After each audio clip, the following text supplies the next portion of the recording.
A township in Schuylkill County pumping the brakes on data center development. Supervisors in Castle Township near St. Clair voted this week to invalidate the zoning code, effectively creating a moratorium on proposals for data centers.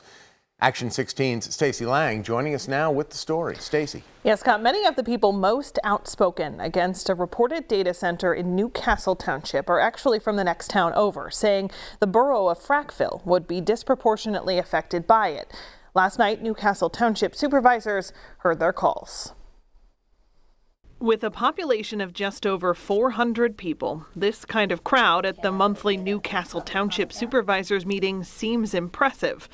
But most of these people don't live in Castle Township.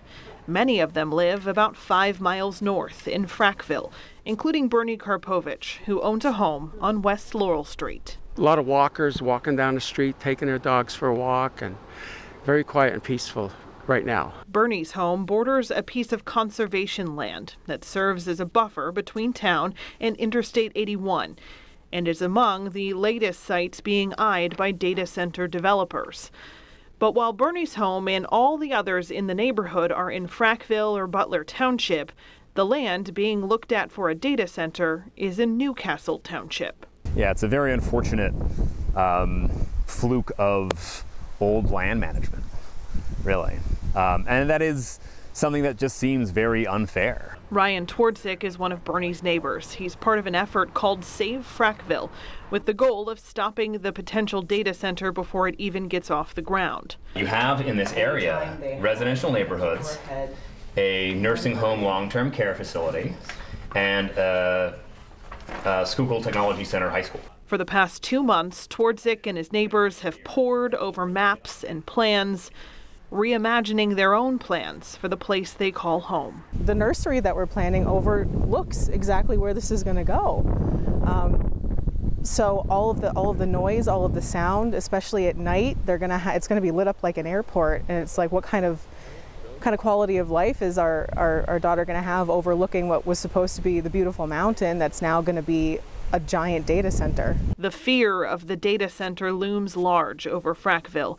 The neighbors tell Newswatch 16 that a company called KRNL approached Castle Township back in May with plans to build 4 data center buildings. The land is attractive because of its proximity to a PPL substation. But the company has not submitted proposals to Castle Township, and online records show they have not purchased the land. Data center developers who have submitted proposals in municipalities across northeastern and central Pennsylvania promise financial benefits like increased tax revenue.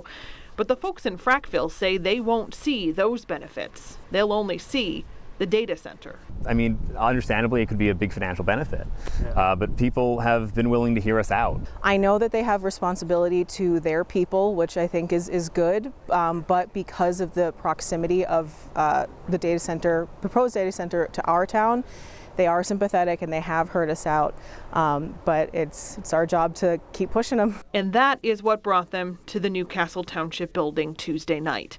The Board of Supervisors voted unanimously, 2 in person, 1 on speakerphone, to declare a portion of their zoning code invalid, a step they had to take before any data center plans are submitted.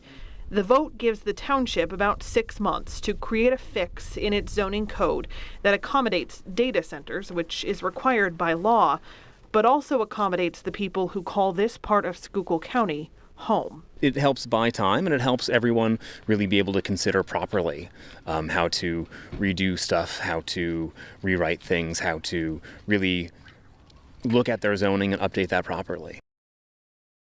The vote last night effectively presses the pause button for KRNL, the company that was looking to buy the land near Frackville. We reached out to KRNL for comment, Scott, but we have not heard back. Stacey, great story. Thank you very much.